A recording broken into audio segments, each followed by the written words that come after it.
Dark times is a coming. What's up, my know-it-alls? Well, I'll tell you what, right now it is really exciting time, especially for the Marvel Cinematic Universe. There's a whole lot going on, and we're going to get into it today, talking about Secret Invasion. But first, I want to remind you, please like and subscribe to the channel. It definitely helps the algorithm so that people understand where we are, how to find us, and ultimately that people are watching us. So from my family, the know-it-alls, to you guys, thank you so much for all of you do to encourage us and support the entire show.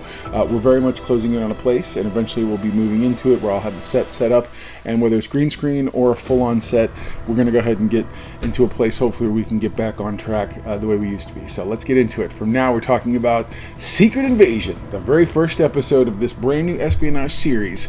Let's get into it.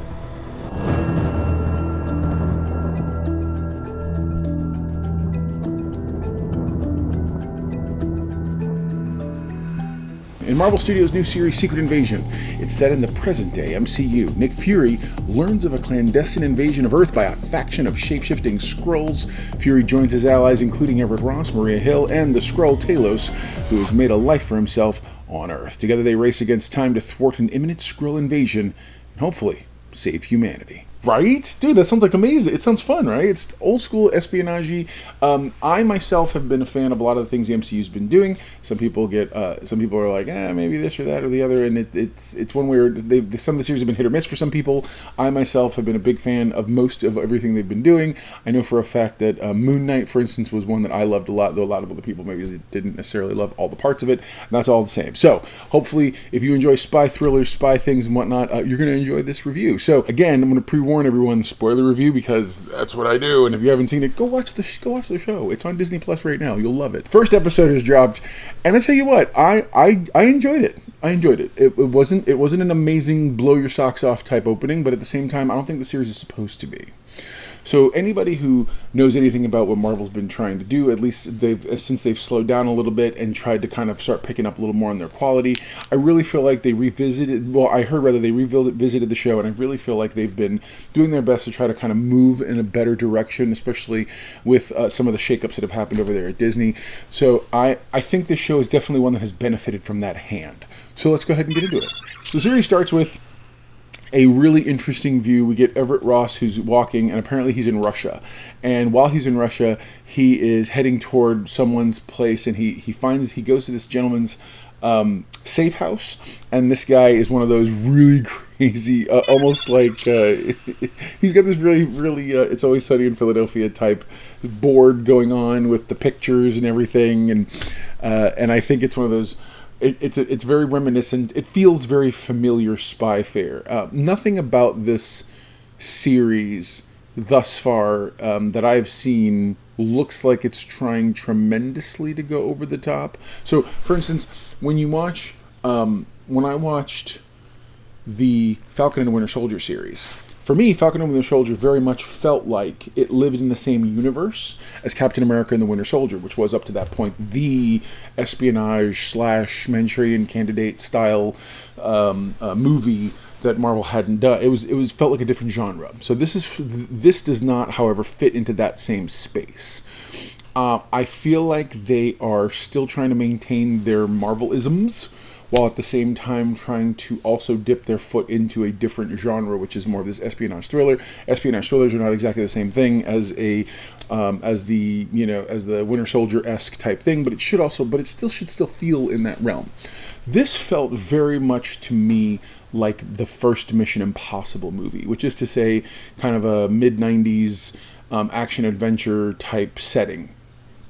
All that being said, I didn't mind the opening, though I do hear from some sources online, Robert Meyer Burnett, for one, has talked about that there's several people other than him who've seen the original script for this episode, and they've said that it's sort of it veers very much away from the hardcore storytelling that was happening and went more into it tried to add brevity, which is fine.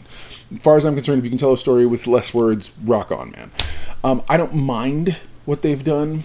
I feel like they could have leaned a little heavier and probably even updated a little more. I'm thinking if you're going to shoot for something, don't shoot for 90s Tom Cruise Mission Impossible. Shoot for more of the Christopher McQuarrie, Tom Cruise, the bigger ones, and sort of storytelling-wise, and see where you go from there. as soon as he leaves, so as soon as Ross leaves this meeting, he basically, we learn several pieces of information. First is we learn that Nick Fury's been on Saber, which has been implied in the movies and in end credit scenes and whatnot, but we didn't really know to the extent. And the fact that right now it's fully, that we know for a fact he's in Saber. The other thing we learned in this episode is that apparently Nick Fury has been, he has quote unquote abandoned Earth, which I thought was interesting. And he basically feels like he does a better job bird's eye up at the top than he does literally up at the top, like in space, than he does on the planet, on the ground. And so it isn't long after this, as soon as Everett leaves that one gentleman's place at the safe house, he's starting to be chased. He's being followed. And it takes very little time for him to get cornered. And eventually, as he's running and gets onto the rooftops, he falls. And when he falls, he dies. We see the guy who chased him is Ben Mendelsohn's Talos, who you might remember from other things. Specifically, he was in Captain Marvel, rather, and then later on he cameoed briefly in oh my gosh, I want to say Secret Wars, but not Secret Wars. He cameoed again in one of the end credit scenes when it was Nick Fury or not Nick Fury, whatever. And it turns out it wasn't. I think it was Spider-Man, to be honest. I want to say it was Spider-Man. Yeah, it was probably Spider-Man. Not No Way Home. But anyway, yeah, it's one of those things that you sit here and you go, okay, so I like the fact that we're going to get to see more Nick Fury. So as he moves forward through the timeline of events, you find out that Maria Hill has called Fury back, has called him home, so to speak, and he shows up because she, unfortunately, it was her and Talos who found. I forgot to mention Everett Ross. He's a Skrull. Now I don't know what that means for Everett Ross that we've been seeing, like the Everett Ross we've seen in Black Panther, and that was actually the really fun part of the original comic book thing. Now, by the way, none of this has echoes of that comic book, other than the title and the fact the Skrulls are involved. It's very much nothing like that original, like that comic book, and that's okay. That's been the Marvel formula all this time, and anybody who knows anything about the comic books will be able to tell you that we're all, there's a level of difference that we're used to. All right, so then you get into this entire exchange between when Nick Fury comes home. When Nick Fury comes home, there's this very interesting. He goes to meet with Maria Hill. They meet at a pub, and she tells him, hey, this or that or the other, and he's like, I need to go for a walk. I gotta go clear my head.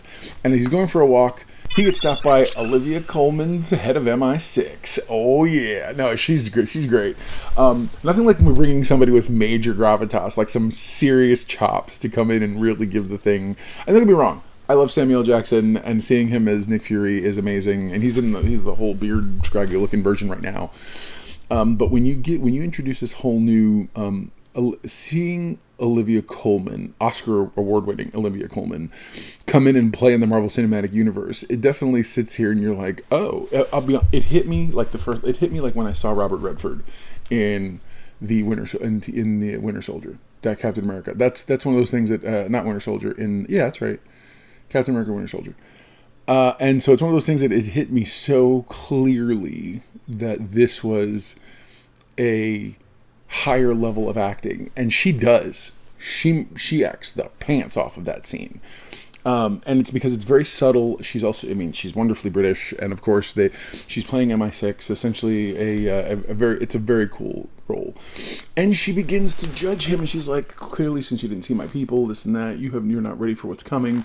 So they're all aware that something's happening under the surface. And as you move forward in the story, you find out that ultimately that's exactly what's going on. Talos, during the blip, there's this wonderful exchange between Talos and Nick Fury, where he explains that during what they're calling the blip, or the whatever you want to call it, the snapping, as we say out here, he apparently didn't come back the same. Nick Fury came back different, very different, and it's one of those things that you're like, wow. Apparently his daughter has aged, which, by the way, Emilia Clarke plays Talos' daughter, which, if you remember her from Captain Marvel, she was all nice and young and cute and the whole bit, and now she's a freedom fighter because the Skrulls have basically said, well, since Earth, they're kind of bitter, since you guys haven't helped us find, or we haven't found a new homeworld yet, which I'm like, literally everything has happened, so come on, perspective. But they've basically said they're going to take over Earth. And there's this one named G'iah. G'iah is played by a new to me, guy's name's Kingsley Ben-Adir. And he's a wonderful actor, and he's really spooky and very creepy, and he's doing a good job. So and you get to see this whole moment where this new guy shows up, and he's like, he shows up at, apparently Skrulls can handle radiation, so they're basically camping out in former Russian nuclear plant sites and nuclear stuff, test sites and whatnot. So everyone's worried about a big nuclear bomb thing and the whole bit. And they got about 100 operatives out and about, as according to Emilia Clarke's character. But yeah, so there's a lot of things you can see that. I can see the chess pieces being set up, and I think that's the important part. So wherever you stand, there are some really good set pieces. There's a couple of good action scenes, but this is essentially a setup episode, and I'm okay with that. So as the beginning of Act 1, so to speak, and then hopefully going into episode 2 will be the beginning of the end of Act 1, moving us into Act 2.